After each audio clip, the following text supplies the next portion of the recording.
Hello Booktube, welcome or welcome back to my channel. I'm Marilyn, and today, in celebration of having 300 plus videos on Booktube in the last 4 years, I wanted to do something different. Now, I'm pretty well known for library hauls, but I do have a shelf. I have two shelves, one in back of me and one on the side.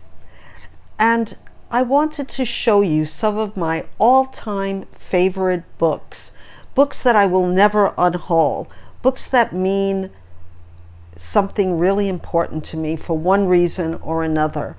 And books, some of them I found because of all of you on Booktube. Some of them are childhood favorites. I could have told you about so many other books that are favorites, and I plan to do this in another video. But today I picked five of my all-time favorite books sitting on my shelf that need to be reread, some of them. So I'm going to start with, well, I could start, but I've talked about it enough, but I just wanted to mention again A Tree Grows in Brooklyn, because I plan to have a read-along in April. And so far I have a list of all the people that have suggested that they want to be part of it. So if you want to be part of it too, I probably will do it on Voxer, because that's the only medium beside YouTube that I'm really familiar with. So just let me know down in the comments if you want to be added to that list in April. But this is not part of the five. The first book that I want to talk about is a book that I think I found on Shawn's channel of Shawn Breathes Books, but I could have found it on other channels. I could have found it on Lil's Vintage World. I could have found it on so many other channels, and it is Mrs. Paltrey at the Claremont by Elizabeth Taylor, not the actress. And I just love this book. It's not a totally happy book, but beside everything else I'm going to tell you about it, she did write a character in this book who is Elizabeth Taylor, the actress, like. She's like Elizabeth Taylor because she was always mistaken for the actress and not the author. And the author is a wonderful author, and this book is a wonderful book. So, it's about an elderly woman who, on a rainy Sunday afternoon in January, and her name is Mrs. Paltrey, and she's recently widowed. She arrives at the Claremont Hotel where she will spend the rest of her life. And her fellow residents are a mixed bag of characters who you're going to like and you're going to not like. Magnificently flawed, it says, and eccentric. Living off crumbs of affection and an obsessive interest in the relentless round of hotel meals. Together, upper lips stiffen, they fight off their twin enemies, boredom and the grim reaper. And then one day, Mrs. Paltrey encounters the handsome young writer, Ludo, and an unlikely friendship begins. But I wanted to read you a blurb from someone who said something that I found amazing about this book. The triumph of this novel is not just the delicacy with which the characters and their relationships are delineated, but also its comedy. So Jane Rogers said this from The Observer. This is a very English book in all the good and bad ways, and it's a favorite of mine, and it will stay on my shelf forever. Let me know if you've read Mrs. Paltrey at the Claremont. There's one laugh out funny scene in this book that always tends to make a book my favorite, whether it's a sad book or a happy book. And I think I said, when I wrote I said, it's a book about aging, sadness, joy, laughter, and of course, getting old. Okay, so what's the second book? Now, the two books that I'm going to talk about next are sort of related to each other in some ways. And I think I'll talk, yeah, I'm going to talk about the first one first. First one first, of course. I'm not going to talk about the second one first. And of course, it's going to be a mystery. Now, I could have showed you, I have series of mystery books, and Agatha Christie is only one of the authors of mysteries that I collect and that I will keep on my book. This is an interesting cover. If I come across another interesting cover, I will definitely keep it on my shelf, even though it's a duplicate. And that's because there are certain books, there are certain feelings you get from books that you want to see them in different covers. Okay, so this is the first Agatha Christie ever. The first Agatha Christie ever. And it says here that it's also the first Hercule Poirot ever. And he solves his first case in this official and fully restored edition of the Agatha Christie novel that started it all. And now featuring a missing chapter. Wow, I don't know if I read this edition or not. And now I'm saying, this is going to be my next read. So what is it about? Who poisoned the wealthy Emily Inglethorpe, and how did the murderer penetrate and escape from her locked bedroom? Suspects abound in the quaint village of Styles St. Mary, from the heiress's fawning new husband to her two stepsons, her volatile housekeeper, and a pretty nurse who works at the hospital dispensary. And I just want to take a look at when this edition was written. And it is, I'm trying to see if it's from the Agatha official authorized edition. Interesting. Okay, so this is a 212 copyright on this book. Of course, this was written in 1938 when Agatha Christie started writing books, and I think it's one of the first locked door mysteries. And I know that I'm reading a lot of Japanese translated fiction, and they have, well, not only Japanese, but all over the world, Agatha Christie is one of the most famous writers. We know that. And the locked door mystery, she didn't create it. There were other locked door mysteries that I'm getting into right now. And when I get to March Mystery Madness, I'm not a host this year, but I plan to really participate as fully as I can. I will start bringing up some of the other locked door mystery writers, even that came before Agatha Christie. Okay, so this is The Mysterious Affair at Styles. It says, look for the major motion picture. Oh, they're talking about Death on the Nile, which I talked about before in my last video, I think. Anyway, so that's the second book that's going to stay on my shelf forever. Now, the next book is related to this book, and I'll tell you why. First of all, I have to tell you that this book was recommended by a booktuber who sadly passed away last year. Her name was Alice at Alice's Giant Bookshelf, and I have a lot of her recommended books. She was a big mystery reader as well, but this is not a mystery, and I bought this new. It's hard for me to find books that are, printed in England, in Hawaii. So I think I went to Blackwell's to get this book. It's a brand new book, beautiful cover, and I'll show it to you. And it's Dear Reader, The Comfort and Joy of Books by Cathy Rentzenbrink. And I haven't read this book like beginning to end, and but I have dipped into it, and it will always stay on my shelf for this one reason, what it says about it. For as long as she can remember, Cathy Rentzenbrink has lost and found herself in stories. Me too. Growing up, she was rarely seen without her nose in a book and read in secrets after lights out. Me too, with a flashlight under the covers. When tragedy struck, it was books that kept her afloat. Eventually, they lit the way to a new path, first as a bookseller and then as a writer. No matter what the future holds, reading will always help. And I know that Alice mentioned this book with such praise that I went and bought it. I just want to show you the cover again, how beautiful it is.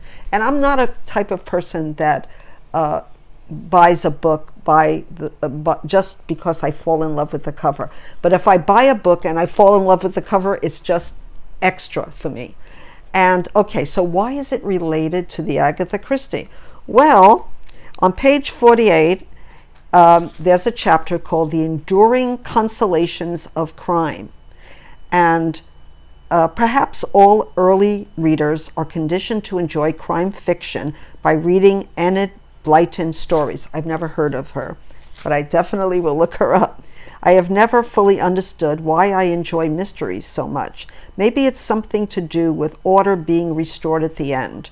Rereading an Agatha Christie feels like doing a cryptic crossword, but with none of the effort. Here are the first outings of some of the detectives I most enjoy. There's nothing troubling, gruesome, or too modern here. Now, I just want to say that some of Agatha Christie's novels go into the not totally gruesome, but they go into that area a little bit. Just not the one she mentions next, which is The Mysterious Affair at Styles by Agatha Christie, written in 1916. Very interesting. I didn't know this, and my mother was born in 1916. Published in 1921, here is our first look at the legendary Hercule Poirot through the eyes of his friend, our narrator, Captain Hastings. And that's all I'm going to say about this. But isn't it amazing that my two favorite books on my shelf, or two of random favorite books on my shelf, I shouldn't call them random, because really they're favorites for a reason. And I love mysteries, and I love books about books. So there's a connection. Okay, so what's the third book? Okay, the third book is a book that I think I spent the most of tracking down of any book. And I talked about this before. So I just wanted to show you again how beautiful this book is. See, what happened is I took this book out of the library when I was like 10 years old. We couldn't buy any books, and the book went out of print. And about 2 years ago, I paid $40, and I forgot about it. I didn't forget about it. Once in a while, I would think, well, it never came. I don't know why, but I guess they took my money and ran, but they didn't. And one day I had this wonderful present, and it's, like I said, out of print. It's called, I have to be very careful with it. I think I paid $50 or $45 for it. But actually, that was all the shipping costs, because it came from New Zealand or Australia. I think I told you when I first got it. And I'm going to be very careful with it. Like I said, it's called To Build a Land, and the cover is just gorgeous from back to front. And I don't even have to look at my notes to tell you that when I read this, I was 10 years old, and it made a big impression on me, but not for the reason that it makes an impression on me now. It takes place, let me make sure, 1947.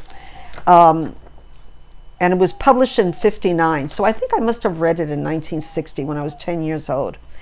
And it takes place in 47 in Naples, when a young Jewish boy named Leo and his kind of ragamuffin sister Mia, and believe me, they didn't say this in the cover. I knew this because that's what made it so amazing to me. I always wanted to have a brother, and Leo took such good care of his sister Mia in this book.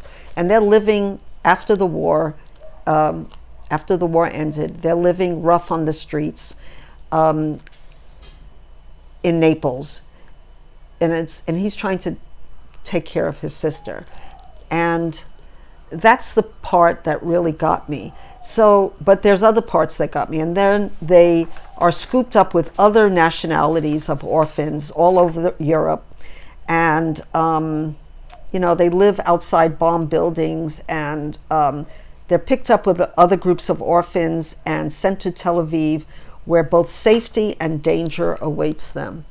And the parts that really, I was 10 years old, and all these different nationalities trying to get along, in a new land was, to me as a preteen, was fascinating to me. So this is so precious to me. If I ever find another copy, I will buy it again. And I think when I talked about it a couple of months before, I mentioned that it did have a beautiful photograph of maybe some of the children that were picked up, a real photograph.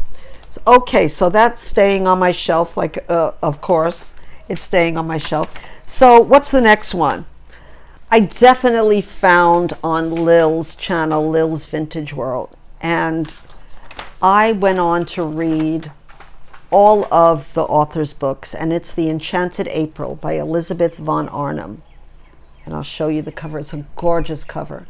Now, this is a little bit of a tricky one because I did see the movie. I think it's a Merchant and Ivory movie, if you know of those two directors and producers. Gorgeous scenery, but I really didn't understand how beautiful this novel was until I read it in print. And like I said, I read another book by her called Father, which I love just as much, and I plan to read all of her books. It says that this is a Virago modern classic, and it says a major BBC dramatization. It's also, like I said, made into a movie. So a discreet advertisement in the Times addressed to those who appreciate wisteria, we say wisteria, and sunshine, is the prelude to a revelatory month for four very different women. High above the bay on the Italian Riviera stands San Salvador, a medieval castle. Beckoned to this haven are Mrs. Wilkins, Mrs. Arbuthnot, Mrs. Fisher, and Lady Caroline Dexter, each quietly craving a respite. And what goes on when they go to to Italy, the beginning is just so wonderful too. And I'm thinking of both the beginning in the movie and the beginning in the book. So they're dissimilar women, and two belong to the same ladies' club, but have never spoken. And they become acquainted after reading. They go to the ladies' club, and they're both reading a newspaper advertisement for a medieval castle on the Mediterranean to be let furnished for the month of April, of course. And so this was first published in 1922, reminiscent of Elizabeth and Her German Garden, which I haven't read yet, but is definitely on a future TBR. Like I said, I read Father, which I love too. This delightful novel is imbued with the descriptive power and light-hearted irreverence for which Elizabeth von Arnim is so popular. It's so ahead of its time. I've been reading a lot of books lately that are so ahead of their time that it's delightful to know that when this book was written, and I think I said it was written in, well, it says 1932, but it was actually 1922, this edition. It was first published in Great Britain by Macmillan and Company, and this edition is the 1932 edition.